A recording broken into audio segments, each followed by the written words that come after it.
Okay, be honest. How many times have you checked your phone in the last hour or even in the last 10 minutes? So many of us are addicted to our devices. We check them constantly, even when we're around the people that we love the most in this world. Yet, when we reach the end of our lives, none of us are going to say, gee, I wish I had spent less time with my kids and more time answering email on my phone. So how do we put down the phone and become more present? That is what we tackle in this coaching session with the co-founder of Hustle Fund, Eric Bahn. We explore topics like, what does it mean to be a good parent? And how do we escape unsatisfying feedback loops? And even how do we listen to our body and the signals that it sends us and use that as a way to point to what we really desire in our lives? Okay, I hope you enjoy. Hey, Eric, great to see you today. Good to see you, my old friend. Yeah, just to speak a little bit to the audience, I think Eric is someone who probably needs no introduction. He's the co-founder of Hustle Fund, who, if you haven't seen him, go follow him. He's amazing on Twitter. Jokes abound. Such a great guy. Amazing investor to founders as a former founder himself. And I would argue a current founder. Yeah, Brian. Really appreciate this opportunity as I've been watching your career as well and hearing so many founders talk about what you've done in their lives actually as their coach. And, you know, for today's session, I want to talk a little bit about presence and explore what that means for me. So in our last conversation, as we were preparing for this interview, I was talking about how I have a lot of struggle about showing up and being fully present, especially with my own family. And I think that's a lot of it was born from this conditioning that I've had for having this long career as a founder, trying to be really responsive, kind of being in a really reactive mode, responding to every email within 1 hour. And I got young kids. I got an 8-year-old son, a 5-year-old daughter, as well as a terrific wife that I've been with for 21 years at this point. And I find myself in a position where I struggle between, I need to share a good example for my family in being present with them. So if we're watching a movie together or just playing together, I just want to show them that I'm there for that. Yet at the same time, there's always a phone that's close by. And this anxiety that I'm missing a message, I'm missing a call or a text from an LP or founder. And I find myself that like every 5 minutes throughout my waking days, just checking and checking and checking. And I can't seem to reconcile how to find and explore that presence with this anxiety of maybe it's drawn from a little bit of people pleasing as well in my personality of just being able to be there for also the other people that in my work and my life too, outside of my family too. So it's been a long one. It's been a couple of years since I've been grappling with this, but I'm not really making much headway on it. Yeah. Oof. Already just listening to that, it's something that dynamic is familiar for me personally. It's something I see in so many other founders and just generally high achievers. And maybe the first thing I notice in listening to that is the word reconcile. So from that, I'm hearing there's a sense for you that there's like, I can be present, and being present means not really putting my attention into work when I'm with family.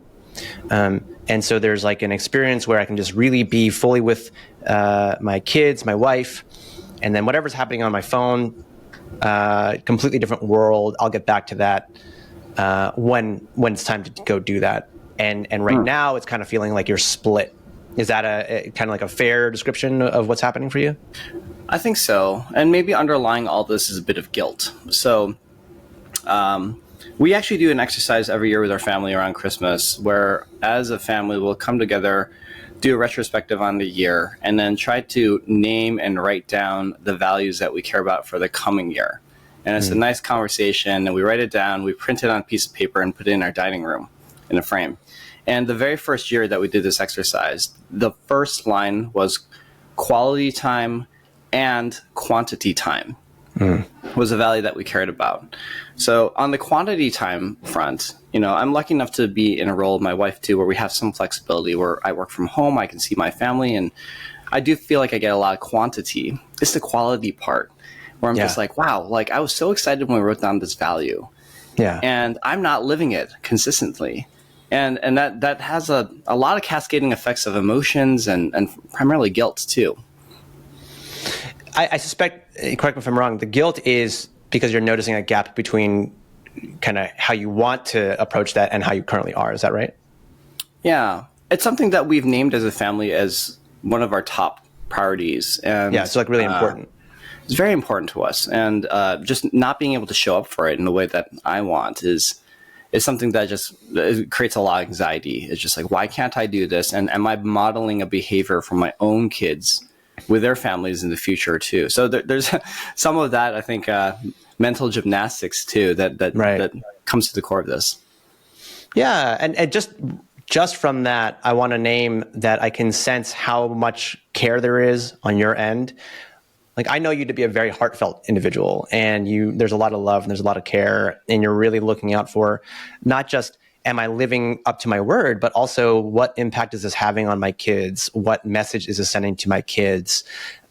Because of course they're watching me and us parents for all of our cues, or their cues, I should say, right? Mm-hmm. So the first thing I want to say is, clearly this matters to you and your heart's in the right place. Otherwise we wouldn't be having this conversation. Yeah. Now, there's a few different places we could look into, but I guess you had mentioned that you've just been struggling with it for some time. I think you said a couple of years at least. So I suspect that you have tried a few different things to become more present, to have more present quality time with your family. And if that's accurate, I'm curious, just like, what have you noticed has gone well, has failed, all of that in sort of that quest to spend more quality time or present time with your family? Yeah. As you're asking that question, it's also bringing up one more piece of context, I think, that's sort of like the demon that I grapple with. And I'll try to answer that the second part of that question, or the actual question. So where I justify, I think, for myself, why it makes sense for me to be looking at my phone all the time is that I also really take the role of being a breadwinner within my family really seriously. My wife actually does pretty well for herself as a founder. So that's the part that's a little bit weird about this. But, we're both founders. We're kind of income sort of like very spiky at times. And we do have like a pretty good savings from previous career stuff, but, it's not really in my mind. So, the way that I think I justify like, oh, I should be working a lot is because I'm providing for the family. Right? But I just think that if I were to objectively look at it, that's actually an inconsistent perspective, or a wrong perspective in some ways, because the reality is like our process is pretty good and I should just trust it. And like the money's coming in, and we're not starving or going to lose our house next week. Right. But a little bit of, I think, some of that immigrant trauma of just scarcity mindset is playing into that. So I want to raise that also as one piece of context. And then I guess in terms of showing up, the things that have worked, at least in the past, is I think isolating at least a very small period of time to start. So like dinner, right? Like it's actually, I have to eat. So do my kids. Usually we're using like utensils on both hands. So it's not really pragmatic anyway, to be using your phone or anything like that. But there are devices on the table sometimes, which I don't like. So removing those, I think, has helped. The other thing too that we kind of satiates the presence is if we go to a different place, like travel, like a weekend trip to the beach or something. Everyone loves it. We love traveling so much, and we don't want to be playing with our devices when we get to explore something new. But that said, that's, I'm not going to spend money to just be present. Like I want that, just like even when I walk in from the garage to my house, just feel like I'm here, kids. Let's go. Make a fort or something like that. Right. Yeah. So great. So you pointed out there are like environmental factors that can help you in some ways, sort of like prevent you from grabbing your phone in some sense, right? If the device is out of sight, then it's not easy for me to go reach for it. If we're out on vacation, we're in a completely different context, different mindset. But it's in that day to day. It's in that, like, on a standard day or week, you're noticing that pull. And thank you for sharing that part about identity, right? Like, oh, I'm the breadwinner, and I know that, like, logically, rationally, that's not really something I need to stress about too much, right? You look at the numbers, you look at how your partner's doing. It's like, great. Like on paper, it seems like we're safe.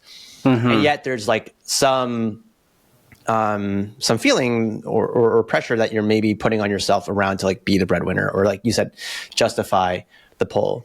And so I'm curious if we can maybe examine that a little bit more closely. Like specifically, maybe walk me through a situation, maybe a recent experience or common experience where you're on one hand like, okay, hey kids, hey family, it's time to be in dad mode, right? Family mode. And then that loss of presence comes up, right? Where that urge, like that sort of action urge to go reach for your phone, check your messages comes up. And if you could just walk us through that a little bit slowly, like just, like step by step, like what is it feeling like? What's happening right before that?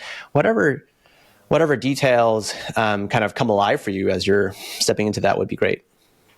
I've never done this exercise before, so I'm pretty excited to explore this with you, Brian. Okay, I'll take a really mundane example, which is normally how I end my day.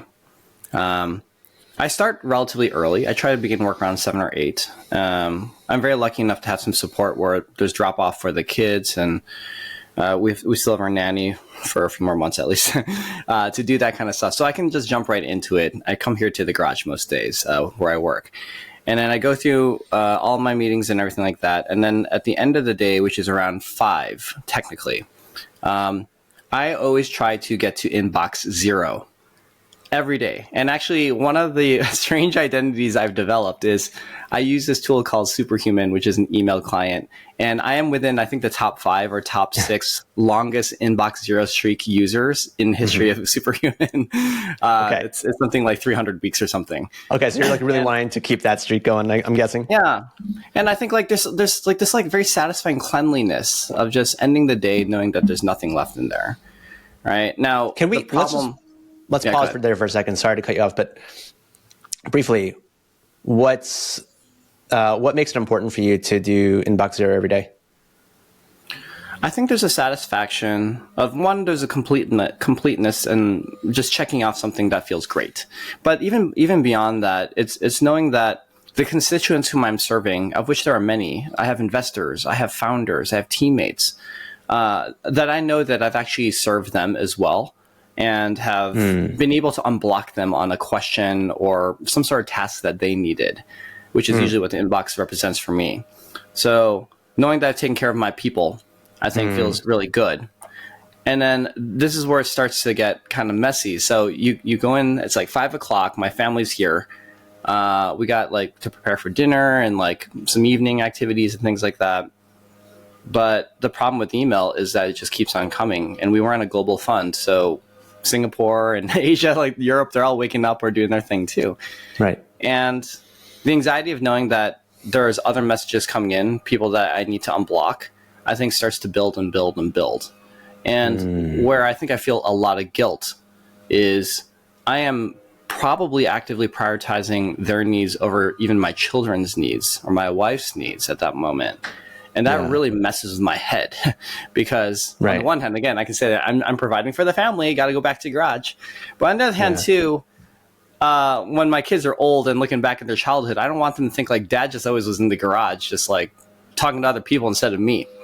Right. And that's like the excuse of like, I was providing might not land as well. I mean, exactly. You know, my wife is an amazing, she's also a coach like you, right? And, you know, there's, I don't know why this is coming up, but I actually have like conversations with her every once in a while of just like, you know, if I go away, like somehow I die, get hit by a bus or something, you know, I have a plan for you guys on how my insurance money, like everything will play out so that you'll be financially secure. Right. Yeah. And I say this over and over and over again, like a couple times a year. And her response is like, you know, what's more important for us is that you are here for a long time because the money doesn't matter if you're not here. Right. And she said this to me, I think, in the last 6 months. And at that moment, it hit me much harder of like, wow, I think I have a problem here of just being really addicted to my device or work or something. Yeah. That was really painful to feel. Can you say more about that? like the how it hit you? I think as part of being a breadwinner, there's a great satisfaction in knowing that, you know, you can provide a life for your family that is quite comfortable. You know, a cool home environment, great neighborhood, great vacations, and things like that. And I think I've tied that really directly to like a monetary amount, like a financial independence amount, right? Yeah. And it's not to say we're like lacking in any of these regards, but like I think I put too much emphasis of just like this much cash allows us to have this much life, right? Yes. Yeah. And then where I kind of lose myself in the equation is just like, you know, where do I fit in this stuff? Like, what does it mean to be like a good dad, a present husband, a present friend?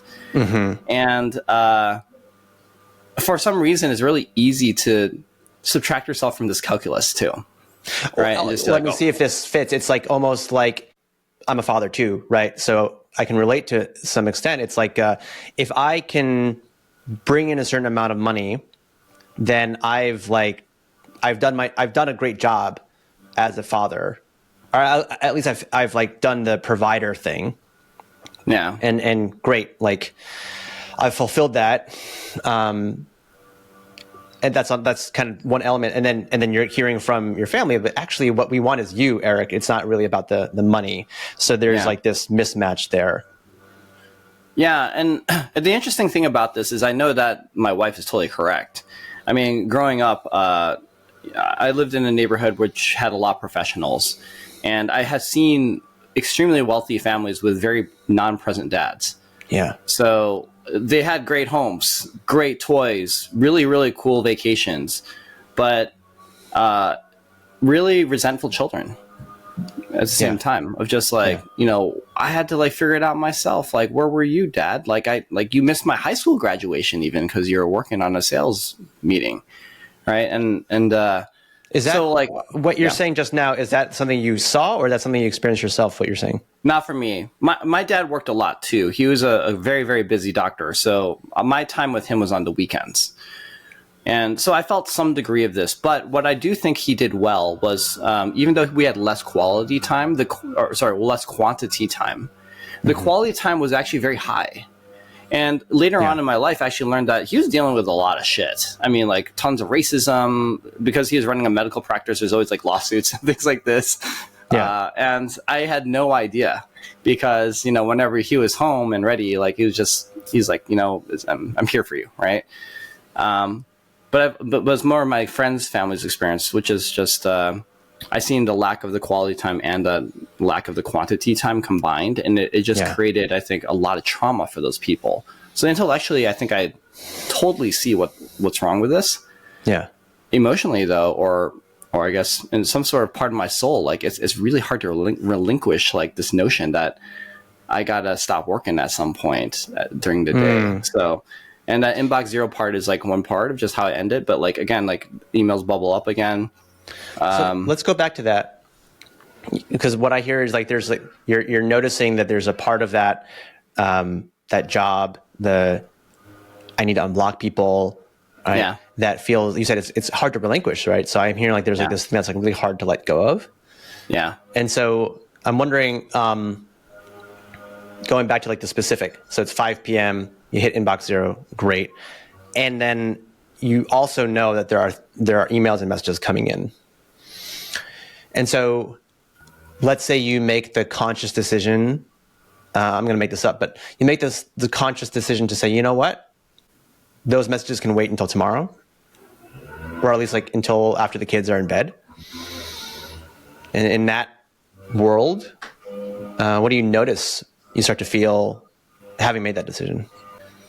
I've been forced into those kinds of decisions before, in the sense that, you know, if I'm like we usually take like a nice trip right after school ends, right, for like 2 weeks or something. And a lot of times it's in places where the internet's not that great. Like maybe we might go camping, right? And actually it's one of my favorite activities for this reason. It's just like I am camping. There is literally no internet. And very quickly within 2 days, I find that I've reconditioned myself into just like starting to not worry about this kind of thing. And it feels great. All the stuff starts to feel way more present. Colors feel brighter. Food tastes better. Right. That's not the reality of day-to-day life, though, right? I mean, internet's awesome at my house. So, Yeah. The idea of waiting is hard for me because, Brian, I know your background quite well. Like, you're a founder just like I was for a long time. And there's also kind of a little bit of a pride, maybe a little bit of gamification, just about being known as a founder who's really responsive.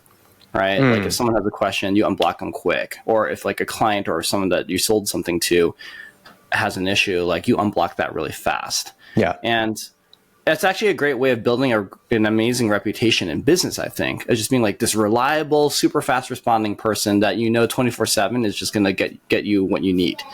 All right. And I think as a young man, you can sort of get away with that, or young woman, right? Of just like, yeah, that's like a neat way of building brand. But that's not a neat way, I think, of living life, is what you start to realize way too late. Like it took me probably 10 years of saying like to myself, like, this is unsustainable. And especially once the kids pop out. Yep. Or your marriage is starting to suffer. Yeah. So I totally get that you understand that on an intellectual basis. And I'm with you. I also, like, I'm on the same page. It can be a competitive advantage to be really, really responsive.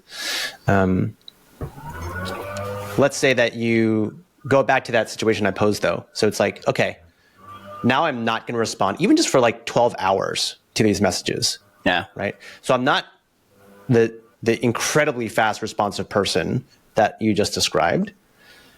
What happens then for you? What's the experience like? Probably a lot of anxiety. I mean, just like knowing that there could be just like issues waiting. Because I think the first place that I'm thinking is how I do feel actually in those kinds of moments.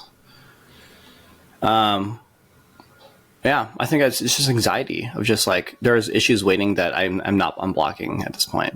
Okay. So I want to invite us to slow down and get a little more curious about that. So anxiety can often be very mental, but something that we do far less frequently as a culture is just to understand what is it like for us to experience that in our bodies. So when you bring up the anxiety, like where do you actually most notice that physically in the body? It's on my left side, right above my shoulder blade. So, and in fact, that muscle is pretty tense right now. Yeah. So whenever I'm feeling any stress, anxiety in my life, it's this part right here. Okay. Right. Yeah. And the beautiful thing about aging and doing work with like a coach like yourself, and I've had coaches in the past, is like now whenever I'm starting to feel that, even if I can't name it, it's like a signal to me of like you need to change something because like something is really making you feel bad right now in your life. So I'm feeling it right here. Yeah. So if you were just to center your attention onto that area of your shoulder right now and simply allow it to be there, no need for it to go away. You're just getting curious about it, right? If you were giving it voice, it were saying something to you, what would it be saying? Oh man, it's kind of a dark place. So I think what it's saying right now is I'm a bit of a frail person. Like I've gotten some pretty serious illnesses over my life, some that actually almost killed me. So a part of me actually of what this is saying is like, you're not going to live that much longer. So if that's the case, then you need to rush to like provide for your family in the event that you pass away. That's actually literally what this part of the shoulder is saying. Yeah. It's a very demonic voice right now. Yeah. Yeah. That sounds really harsh. At the same time, I also hear that it's wanting your family to be okay as well. I think there's also a lot of ego here too. It's like, just make something cool too. Like maybe it's nice that like also people know you did something good for them too. All right. Like no doubt that's also a narcissistic like core there too. But yeah, there is definitely like a lot of genuine, like, your kids, your wife, like they're going to be set up, right? If you just get them set up. Yeah. Working hard. Yeah. Okay. So there's like this anxious part of you that seems to drive so much of even just those simple urges to pick up the phone, check your email. If you take a moment to to get to know it, it's kind of sending this message of like, Eric, you're going to die soon. You'd better make sure your family's okay. What's it like for you just to even take that message in? Like, not necessarily believing it, but just to hear it. What's it like for you? Like, what are you feeling as you hear it? What I like about naming things like this is as soon as you say it, you either feel like, man, that's like such truth. And, and you can actually start to identify when that's like a sabotaging voice saying like, oh, like your medulla is just activating and it's kind of overreacting. That's part one of it. But I think the part that, because I've never named it like this before, Brian, that I'm coming at is like, that sounds so ridiculous. Right? Because like, even though I have had like a frail history, I actually am eating pretty well and exercising, and I have a lot of mobility. I wake up with no pain. When I'm with my kids, I can like move like a relatively young person still. Yeah. So, like the logic in me, just let's think about like, look where you're at right now, and then look what that person, that the demonic shoulder is saying. And it just sounds kind of ridiculous. I almost want to laugh at it a little bit. Yeah.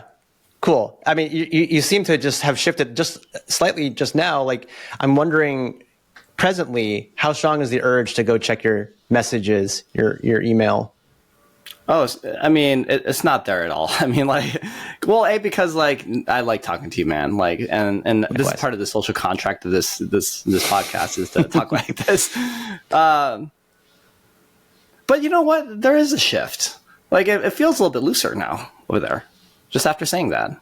Yeah. Well, I guess what I am curious about is just now you seem to be able to like wake up a little bit from the message that, you said this demonic presence is sort of sending you.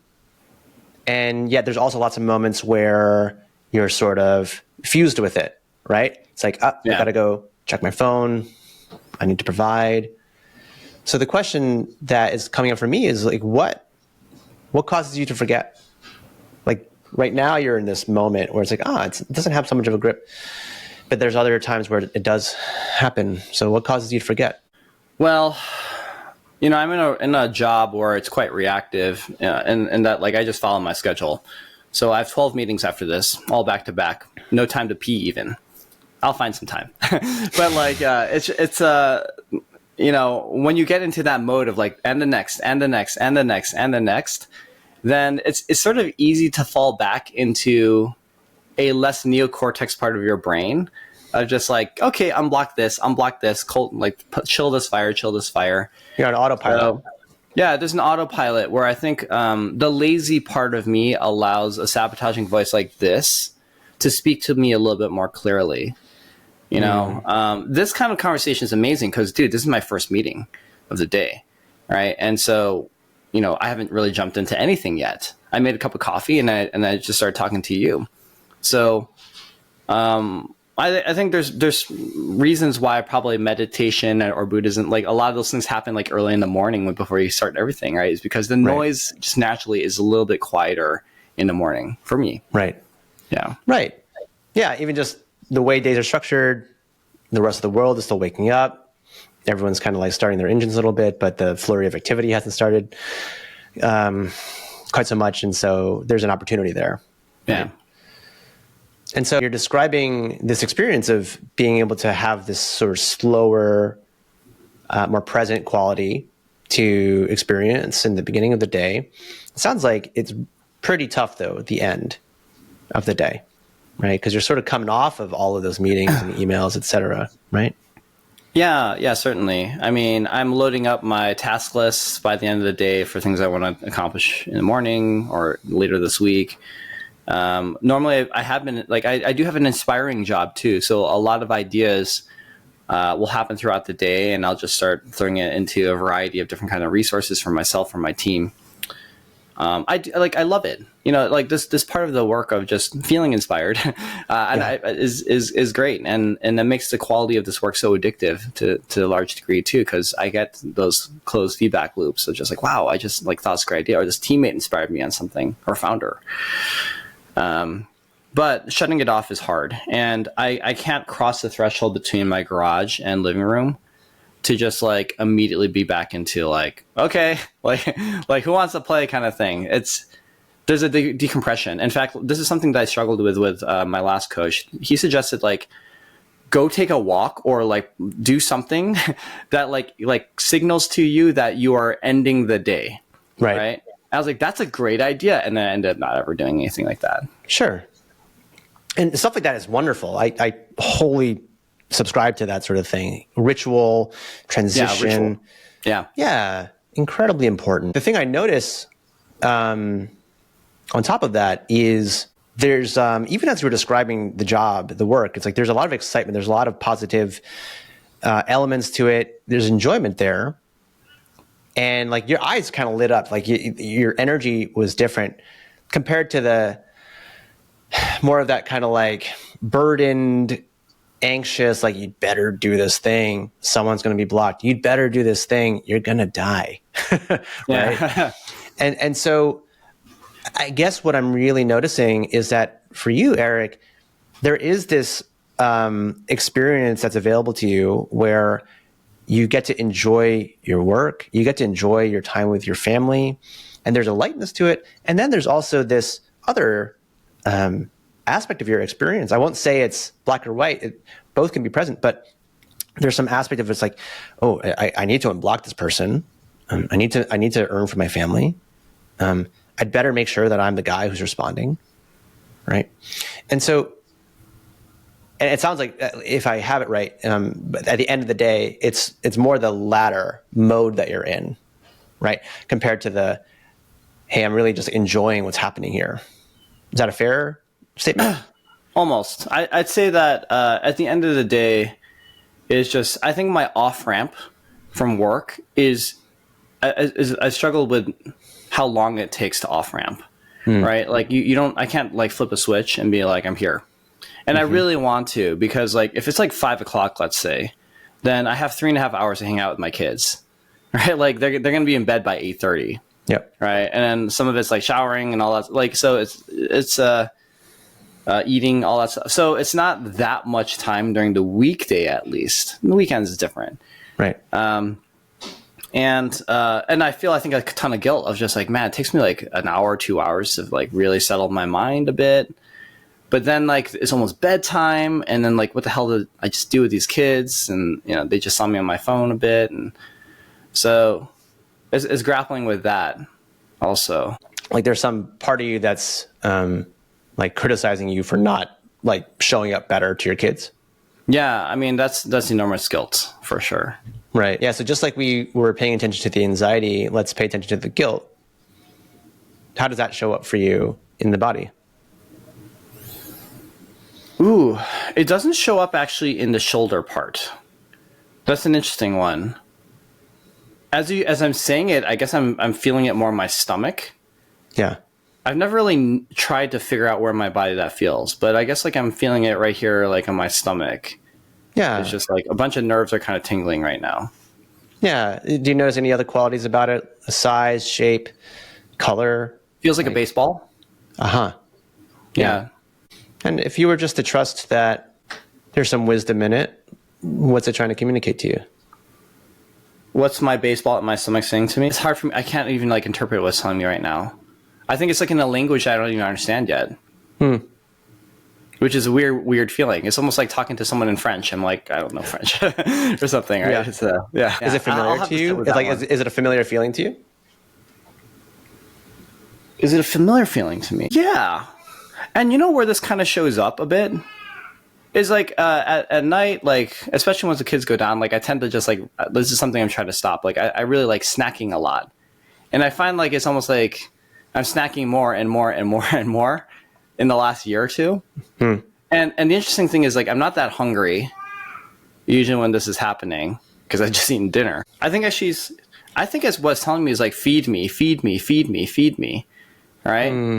And it's like an insatiable thing. And I think this is almost, if I'm trying to like extrapolate this a little bit, like the part about being a dad, and like we're not even talking about my relationship with my wife, which is good, but I think she's got a version of this too. What I'm dealing with is work is great because the feedback loops are really fast, right? So I'm blocking the email and Brian's like, thank you so much, right? It's like, oh, it feels so good, right? Parenting is tough because you don't know whether the inputs are actually driving an output that's positive or negative sometimes, or largely if you feel like you're doing the right things, you don't know when the feedback loop will actually close. Yep. Of like, wow, I have like developed a child that understands gratitude or something like that, like really understands it. Right. And so sometimes you just like keep feeding that beast or you just want like, I don't know, maybe like the baseball inside of me is just like, you know, you want that kind of fast feedback loop like you have in your work life, at home life, but it feels like you're not getting the feedback loop. So maybe you're not feeding it enough and just like keep eating and eating and eating and eating, you know. It's a strange kind of connection, but it's one that's come up for me. Yeah. Yeah. I love that. And, you know, if it's strange, that's okay. We can just be curious about it, trust that there's something there, perhaps. So what let me reflect that back for a second, Eric. So what I hear is that, like, yes, you're right. With parenting, the feedback loops are quite long, quite ambiguous. Oh yeah. With business, at least it feels like you do one thing, the world responds. There's a satisfaction to like closing that loop, and so you're connecting that to some sense that like the baseball, so to speak, is kind of craving some sense of satisfaction that is maybe not feeling like it's getting in the moment, like with the day-to-day of parenting. Yeah. And so it's looking for some sort of substitute or some way to feel satisfied. Is that tracking for you? Or yeah, I think you're right. It's just like it never feels satisfied. Right? It never does. And yeah, it never does. Maybe this is a silly question, but like, what does satisfaction mean in this case? In this case, it's like, I'm full. You don't need to give me any more food. Right? I think it's just as simple as that. And yet in your experience, it's never going to be full. It hasn't been. Has it ever felt so? Yes. So I'd say that, again, where it's easiest to sort of environmentally find yourself being present is like a cool trip. Like last summer, we did our first big international trip to Japan and Korea. We saw a lot of family and things like that. And when you're in that kind of environment that's so immersive and so foreign, and you're seeing it through your kids' eyes so much, like I actually noticed, like I was like almost too excited to eat. Right? It's like we had some good meals, but like, you know, we weren't snacking at night or anything. It was just like we're too busy and exhausted. Yeah. You know? So that was a very full moment. You know? Yeah. And then also just like even the story that comes up to me is also just like knowing that my kids were meeting their cousins. They had 30 cousins that they met for the first time in Korea. And like I have very distinct memories of them all getting to know each other and having such a great time. That was a very full moment. It was like, wow, like I can't put even like a grain of rice in my body right now. Like I'm so stuffed. Yeah. You didn't need to fill it with food. It sounded like you were really feeling nourished by the experience you were having with your kids and being with the experience of your kids, meeting cousins, being out, having these adventures. That's right. How much are you in touch with that feeling right now, just as you're bringing that up? I think very much so. In fact, like it's an odd feeling of presence to just like focus on my stomach baseball of just like and just like understanding like, oh, I think I figured out a little bit of that language today of like why do you feel so hungry all the time? So it's it's a weird one to sit with because it's just an odd feeling. Yeah. Yeah. I have a feeling that this is going to come across very weird for listeners, but that's okay. This is about you. And so, I just want to reflect back. Like it sounds like this, the hungry baseball, if we can just use that language, is it does have an experience of feeling satisfied. And from what I'm hearing is really strongly linked to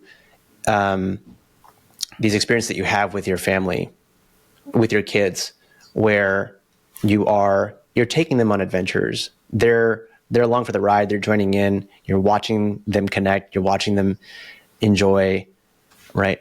And to the point where it's like, oh, there's no need for the food and the snacking and all that. It's like the cheap substitute is no longer necessary, right? In some sense, that's even present for you right here as you're bringing that up. What are you taking from that? Well, one of the things I kind of want to do, inspired from this conversation, Brian, is now that we have AI, I really like playing with Dolly, is I want to actually pump this as a prompt and say, like, what does a hungry baseball look like, right? Maybe there's like a picture I can put next to my desk or something for a little while. Yeah. So just like, just think about this a little bit more, because I got to sit with it a lot more. And actually, I think the thing that I want to do next, frankly, Brian, after this call is just like, if that is really the place where I'm going with this, in the moments that I find myself being a non-present parent, focusing on work, hanging out with the kids, just remind myself, like, what does my stomach, baseball, actually feel right now and sensing? Is there more hunger? And then if I can find, and I know actually how to get myself into very present mode. Like whenever my kids are playing like a soccer game or a basketball game, they do a lot of this stuff. It's very easy for me to be present because I'm like, there's no way I'm going to miss like a basket or a goal here, right? So I'm all in it, right? What is my stomach feeling? My baseball is saying at that point, right? So I think part of it is just understanding the moods for me. Yeah. And then after that, I think I'll have to sit with it some more about like, well, now that I understand the language, is it guiding me towards like an outcome that I like or don't like? And there's a lot of work there. Yeah. I think so much of personal development, cultivating the life that you want, whatever phrasing you want to use, kind of a foundation to it is being able to listen to our own internal experience, right? What are some of the feelings or impulses in us saying, and how well are we actually paying attention to those things? And part of that also is, one, even just noticing that they're there, right? Like earlier in the call, you had a couple moments where like, oh yeah, now I have language for this. Like I haven't even noticed this before as much as I have here, right? So part of it's about noticing. And then part of it's also being in a sort of curious dialogue with it, right? Because there's going to be times where it'll send you messages that maybe are not quite aligned with what you're truly valuing, or there may be times where it's wanting something, but steering you towards a strategy that is not quite so productive, right? So a lot of this is around how can you get more curious about yourself, creating language around that, and then ultimately creating a little bit more harmony, between yourself and kind of the internal experience. Yeah, I think you said it very well, Brian. The last thing that sort of comes up for me is that as I'm sort of like focusing on that whole area of my body in this conversation about presence, my stomach, the baseball, whatever, I think the thing that kind of strikes me is that voice feels quite friendly. Yeah. It's just like, I'm here to help you. I'm not here to like sabotage you is kind of thing. And that one I want to sit with a bit because I've gone through a whole journey with this, like therapy and things like that. And one of the things that I keep appreciating more and more, and this is something I hope that inspires some of the people that watch this today, is that the body listening, like, man, like I've ignored that for so much of my life. And the more that I start to focus on those areas, the more like I'm reaping so much benefit out of it. So it's like discovering a whole new part of me from even this very brief conversation. And I'm sure people have their funny left foot or whatever out there telling them different things. And this one was it gave me a lot to actually sit with. So I really appreciate this so much. Yeah, fantastic. Awesome. Eric, so we're going to start to wrap up. And I think the main thing I would really encourage you to do, and this is just really underscoring what you've already mentioned, is returning to that topic of presence. How do I be more present with my family? Right? What's getting in the way of it? I think it starts with, can you get more present with what's happening internally? Can you notice when the sort of angry shoulder is starting to come up? Can you notice when the baseball, in the stomach is showing up? And even slowing down for a brief moment to pay attention to what it's saying, what it's wanting you to know, and then proceeding from there will really make it more likely that you're not just kind of going in that autopilot mode, and rather, oh, okay, can I really tune in, and then from there decide what I'm going to do. No, I really like that. I think, I don't want to go like going back to like this notion of like ending your day with a ritual kind of thing. I think the problem with me like taking a walk was like, it's like 20 minutes. I only got like 3.5 hours with my family like the weekday. But this one actually I think is really actionable. Is like I almost like feel like a good way for me to end my day now would be like just do a quick body check. Like how's the shoulder? How's the stomach? Okay, now that you know that, go inside. And even that is like a small thing that maybe it takes like a minute, but it just is one of those things that might just be the one more reminder is like day's over, right? So let's try to do a little bit better today. Right. Yeah. Awesome. All right, Eric. I look forward to hearing how this goes for you then. Thanks, Brian. Appreciate you so much, buddy. We went on a bit of a journey here with Eric. He started off with a fear that many of us can share. Am I addicted to my phone? And that opened up an exploration into feelings of anxiety and guilt when it comes to balancing work and family life. For Eric, he was already pretty familiar with that feeling of anxiety. It showed up in his left shoulder and that tightness, and it had a voice. The voice essentially was saying, you're not going to last much longer. You'd better hurry to provide for your family. But when Eric was able to slow down, give some space to that voice, he was actually able to deconstruct that belief and that story a bit, and he noticed that his urge to work relaxed in that moment. Now, when it came to the guilt, we had to spend a little bit more time there. Eric came up with this funny metaphor, the idea of the hungry baseball. Now, it sounds silly, but what's really useful about metaphors, especially in coaching, is that it gives us language, conscious language, to name unconscious feelings. And then as a result, we can actually spend some time expressing and processing those feelings that are just having so much hold over us. And so by making that guilt more conscious, Eric actually remembered something really important. He actually doesn't care a lot about work when he's in those moments of full engagement with his family. He has these really joyful moments and memories that he can draw back on when he is camping off the grid, or when he's in an immersive travel experience, or when he's playing sports with his kids. So he just had this moment of remembering, yeah, that's all available to me. And in that sense, the guilt wasn't really a problem. It actually pointed to what he deeply, deeply cared about. Now, don't get me wrong. Switching from work mode to family mode can be a challenging transition. Fortunately, Eric now has some tools that can make that transition a little bit easier. He can check in with his body, notice what feelings are arising, and then use those as pointers to what he really, really cares about. And from there, he can make a choice as to how he shows up in the moment. Thank you for listening to Slow Down to Speed Up. If you enjoyed this episode, please rate it in your favorite podcasting app. And if you're a startup founder who wants to reach the next level through coaching, or you'd like to come onto the show, please contact me at dashingleadership.com.